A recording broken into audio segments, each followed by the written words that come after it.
This week, the Fed decided to cut rates again. And in fact, they've cut them to the lowest level in 3 years.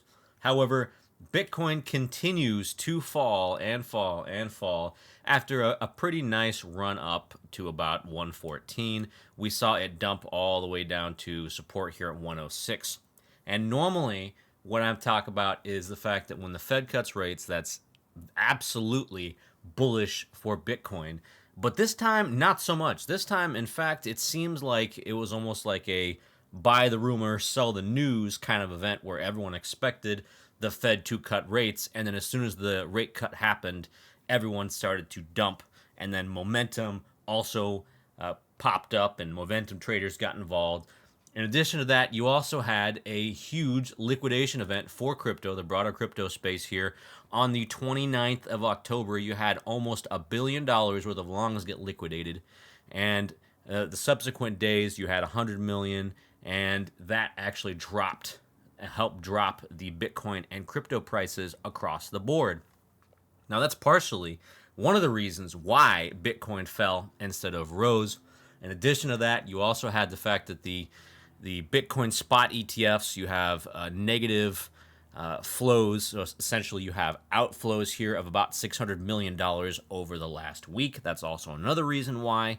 And that follows a week in which Bitcoin really didn't get much flows, only $149 billion inflows, and then another week in which it was actually pretty large outflows of that minus 1.23 billion. So Bitcoin has been kind of moving sideways. It's been hit really hard by these events. In addition to that, my last video, I talked about the Bitcoin options set to expire on Friday, and that normally means that Bitcoin will see extreme volatility, and that is exactly what we saw. We saw some extreme volatility as Bitcoin both went up and then immediately dumped off and went back and retested support here at 106. All right, so that's another reason why. And the final reason why is because the sell is still in place. The sell on the super trend on the daily still in place, which means that the upside is going to be very limited until Bitcoin can finally cross above that sell signal and change over to a buy. That would happen if Bitcoin went up above 119,000. So it kind of had a perfect storm of a lot of different events that caused Bitcoin to fall. And this also leads to probably one of the most disappointing Octobers ever in Bitcoin's history. Now, as a reminder, Bitcoin has usually a very good October, and this year, however, was a little bit different here. You can see minus 4% for the entirety of October, when normally you have an average gain of almost 20%. Now, this doesn't necessarily mean that Bitcoin is toast. This doesn't necessarily mean that we're at the bull market top and it's all downhill from here. It is much more nuanced than that. If we take a look at the stablecoin market cap chart, you get a better understanding of what's going on here, because previously the stablecoin market cap chart had been increasing. If you back this out, take a look at the 1 year, you can see here that it had been a steep rise as investors fled to stablecoins over the last year in order to facilitate either buying more Bitcoin or a move to safety. And now you're starting to see that actually come back down again. You're starting to see it decrease. So that leads me to believe that investors are actually just getting out of the crypto space and going to other assets such as stocks, such as gold, and also the AI. The AI craze is hoovering up money. And so investors are shifting their focus to AI, gold, stocks, etc. So this is another reason why Bitcoin has been disappointing. However, the fact is, when you take a look at Bitcoin's cycle and where we are in the cycle, it also starts to become apparent the fact that we are entering a later stage currently of the Bitcoin cycle. You can see here that on this chart, this is the BitBo chart that gives you the Bitcoin realized price. It color codes the number of days until the next halving. Normally, you start out here in this blue color, and then the halving happens, and then it turns to red. And then normally, the way it works is in the cycle, it tends to peak at this kind of yellowish color, but it kind of has a blend between the yellow color and kind of like this lime color. And as soon as you get to that kind of lime color, that's normally when Bitcoin starts to fall and we hit that Bitcoin top cyclically. However, this time I think is going to be a little bit different. And the reason for that is because the adoption of Bitcoin that we've seen over the past couple of years has not been matched. The simple fact is that this whole cycle is going to become elongated, it's going to be stretched, okay? I would probably go ahead and say that it could be stretched for as much as a year potentially, and we could see another 6 months, 12 months or so of Bitcoin gains before we wind up hitting that Bitcoin top. So this is a useful indicator, but it's not going to be a perfect indicator, and I do think that we're going to wind up seeing a new Bitcoin high, a new Bitcoin bull market top in the near future within a year. And then we're probably going to wind up seeing a bit of a sell-off. But that's just my guess. I can only kind of take a best guess at this. And we have not only just bad news here, I have some good news for you guys. So I think it's important to talk about good news and adoption.